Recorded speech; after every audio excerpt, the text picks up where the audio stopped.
Hello everyone and welcome back to LewisFiction and welcome to Venom Lethal Protector, the Spectacular Spider-Man spin-off series which takes place in between seasons 4 and 5. If you have not seen Spectacular Spider-Man seasons 3 and 4, the fanfictions on my channel, make sure to go watch them before you watch this, as one of the episodes in season 4 does directly connect to and is a direct result of this spin-off. So make sure you go watch them before you watch this. But without further ado, let's get straight into this.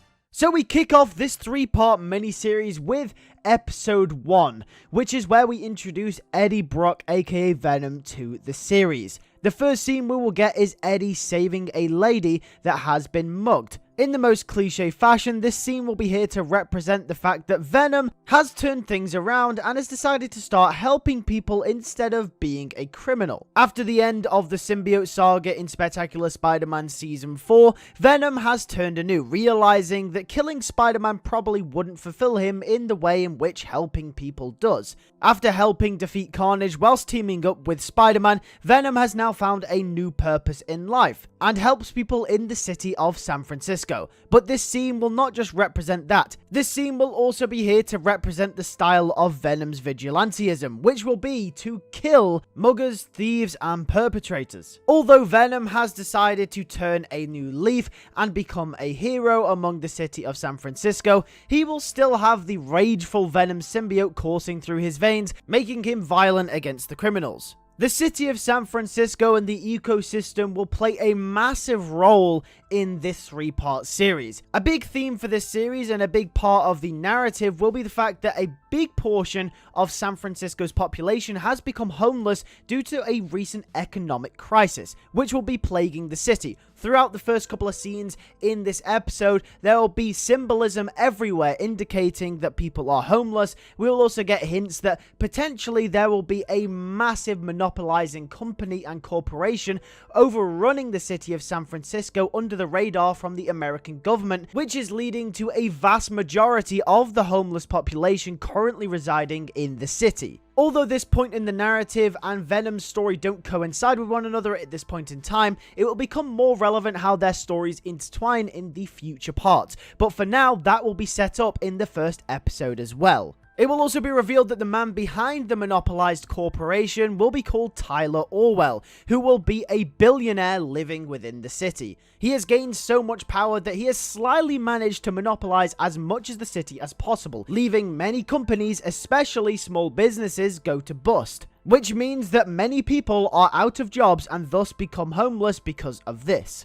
Once we catch up with a bunch of exposition to set the series on its feet, we will then catch up with Eddie Brock and what he's been up to since his move to San Francisco from New York at the end of Season 4. Eddie's whole thing come the start of this series is that he just wants to fit in again. After being in rehab for so long and after the death of Dr. Kafka and also the loss of all of his friends in New York City and the fact that he doesn't have any family anywhere anymore, Eddie will be lost. He won't know where to fit in, he won't have any friends, and he also won't have any family, and really he'll just be lost. And also remember, Eddie is still on the run from the police from Season 4, where obviously he escaped Ravencroft and became Venom once again. Which means he'll find it difficult to get a job, and thus get an apartment as well. Eddie will constantly and consistently move from park benches to breaking and even entering into hotel rooms to try and stay there for the night. But most of his time will be spent helping people throughout the city and stopping criminals. This will almost become a distraction for Eddie, as his life is pretty much going in the wrong direction. The main theme for Eddie's character in this series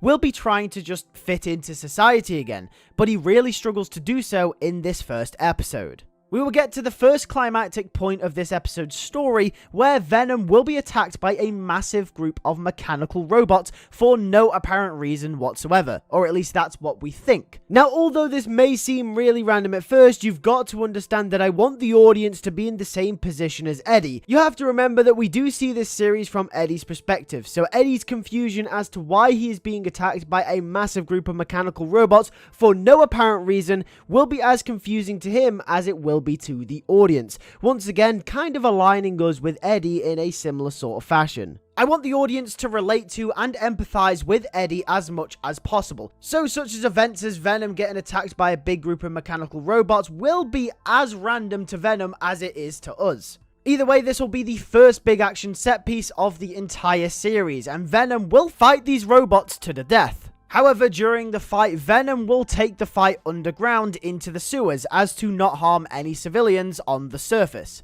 The fight will rage on, with Venom actually kind of losing partway through the fight. It's almost like these robots are attuned and almost maybe designed purposefully to fight Venom himself. Venom will pick up on this and he'll become very aware at the fact that these robots are very hard to beat. After battling and crashing through the walls of the sewers, Venom will find himself in a very weird location, almost like an underground village. He will finally defeat the robots, but Venom will stumble upon something which is very surprising. Remember at the start of the video where I mentioned that there is a massive homeless population among San Francisco amid the new economic crisis? Well, it turns out there are massive refugee camps hiding out underground, creating their own settlements. And after Venom's battle with the mechanical robots, he will eventually find himself in one of these refugee villages. If you guys are unaware, this was something that happened in the first Lethal Protector comics from the 90s. If you have read those comics, then you'll know exactly why those underground camps are there. However, in this series, we are taking this idea and putting a little spin on it, as all will be revealed in the later episodes. Venom will be as surprised as anything to see a whole colony of people hiding out within the underground walls of San Francisco. That is it for part 1 of Venom Lethal Protector. Obviously, just setting the stage for stuff to come down the line. Obviously, there's a bunch of stuff that you guys in here might think, what is that? What is going on? But trust me, all will be explained later in episodes 2 and episodes 3. This was just setting the stage, mostly exposition for stuff to come. But if you did enjoy this video, make sure to like it and also make sure to subscribe. Make sure to go watch Spectacular Spider-Man if you have not seen it by, well, hopefully you have because you've seen this video. But hopefully you're all excited for the Summer Break movie and Season 5 as well. Thanks for watching. I'll catch you guys in the next video. Take care and peace.